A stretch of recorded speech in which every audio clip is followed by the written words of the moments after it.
আজি ফুলবাৰী গতিকে আজি সুন্দৰভাৱে আজি উন্নয়নৰ লগত আমাৰ চৰকাৰখনে গ্ৰহণ কৰিছে গতিকে আমাক উন্নয়নৰ পক্ষৰ পৰা অলপ সম্ভৱ লাগে আজি ধুবুৰী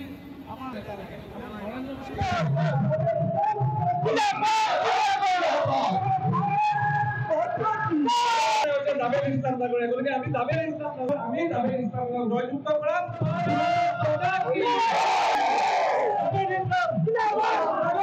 পদযাত্ৰা সঁচাকৈ শলাগ ল'বলগীয়া বিশেষভাৱে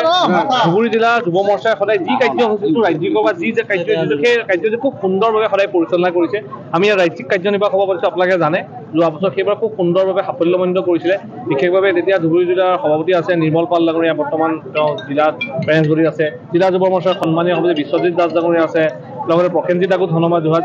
ধুবুৰী জিলাৰ সন্মানীয় সভাপতি লগতে বিশেষভাৱে ধনমাদ আমাৰ ৰাজ্যিকৰ যি সম্পাদক তথা ইয়াৰ দায়িত্বত থকা গণেশ দাস ডাঙৰীয়া তেওঁ আজি 3 দিনৰ পৰা ইয়াত থাকি জিলা যুৱ মৰ্চাৰ কাৰ্যকৰ্তাৰ লগত কষ্ট কৰি এই যি পদযাত্ৰা সাফল্যমণ্ডিত কৰিলে আৰু সঁচাকৈ এই যি পদযাত্ৰা আছে এইটো সাধাৰণ পদযাত্ৰা নহয় এই পদযাত্ৰা এটা ছবি খুব সুন্দৰভাৱে এটা প্ৰতিচ্ছবি দাঙি ধৰিছে যে ধুবুৰী যুৱ শক্তি বা ধুবুৰীবাসীৰ ৰাইজ বা জনসাধাৰণ বা নাৰী শক্তি উন্নয়নৰ পক্ষত আছে বিকাশৰ পক্ষত আছে আজিকালি সাম্প্ৰদায়িকতাৰ ৰাজনৈতিক পৰিৱেশ সম্প্ৰীতিৰ ৰাজনৈতিক বিশ্বাস কৰে ধুবুৰীৰ ৰাইজে আজি সেইটো বস্তু প্ৰমাণ কৰি দিলে কাৰণ সকলোৰে এটা উদ্দেশ্য আছে যে জাভেদ ইছলাম নামৰ আমাৰ প্ৰাৰ্থী হয় তেওঁক আমি জয়যুক্ত কৰিব লাগে আমাৰ গতিকে তেওঁক জয়যুক্ত কৰাকে একমাত্ৰ উদ্দেশ্য আমাৰ উদ্দেশ্য হৈছে মাননীয় মুখ্যমন্ত্ৰী ডক্টৰ হিমন্ত বিশ্ব শৰ্মা ডাঙৰীয়াৰ হাতখন শক্তিশালী কৰিব লাগে সেইকাৰণে পুনৰবাৰ মাননীয় প্ৰধানমন্ত্ৰী নৰেন্দ্ৰ মোদী ডাঙৰীয়াক প্ৰধানমন্ত্ৰীভাৱে নিৰ্বাচিত কৰিব লাগে আৰু আপোনালোকে দেখিছে ধুবুৰীত আগতে সাংসদ নথকা অৱস্থাত ধুবুৰীত মেডিকেল কলেজ দিছে আজি দলং নিৰ্মাণ হৈছে জাহাজ ঘাট নিৰ্মাণ হৈছে আজি যোগী বাবা নিচা ৰাজশ্ৰী পাৰ্ক নিৰ্মাণ কৰাৰ প্ৰক্ৰিয়া চলি আছে প্ৰত্যেকটো ক্ষেত্ৰতে আমাৰ চৰকাৰে উন্নয়নৰ পক্ষত লাগে গতিকে ইয়াত যদি আমাৰ এজন প্ৰাৰ্থী হয় মিত্ৰজোঁটৰ প্ৰাৰ্থী যদি জয়ী হয় তেতিয়া এই অঞ্চলটোৰ উন্নয়ন হ'ব গৌৰীপুৰ অঞ্চল ধুবুৰী লোকসভা অঞ্চল যদি প্ৰত্যেকটো বিধানসভা হৈছে অঞ্চলটোতে উন্নয়ন হ'ব গৌৰীপুৰত অভূতপূৰ্ব পৰিৱেশ আমাৰ মাত্ৰ 1,500-2,000 মান যুৱ মৰ্চাৰ সতীৰ্থ অসম গণ পৰিষদৰ যুৱসকল আহি একেলগে আমি এটা পদযাত্ৰা কৰাৰ কথা আছিল কিন্তু সকলোকে আশ্চৰ্যৰ কথা যে প্ৰায় 6,000-7,000 ল'ৰা ছোৱালী জমা হৈ গ'ল যিবিলাকৰ বেছিভাগৰে ৰাজনীতিৰ সৈতে সম্পৰ্ক নাই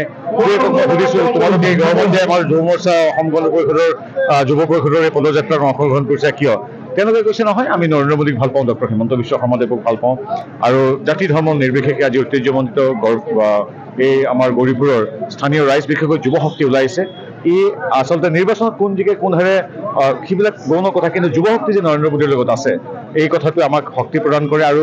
আমি যিটো ইতিমধ্যে আমাৰ সকলো নেতা নেতৃবৃন্দ তথা আমাৰ কাৰ্যকৰ্তা আপোনালোকৰ সংবাদ মাধ্যম বিভিন্ন সমীক্ষাত প্ৰকাশ পাইছে প্ৰথম 2টা পৰ্যায়ৰ 10খনৰ ভিতৰত 10খন আমি পাম এতিয়া আমি টঙালি পাতিছোঁ দ্বিতীয় পৰ্যায়ৰ 4খনৰ ভিতৰত 4খনে পোৱা যাব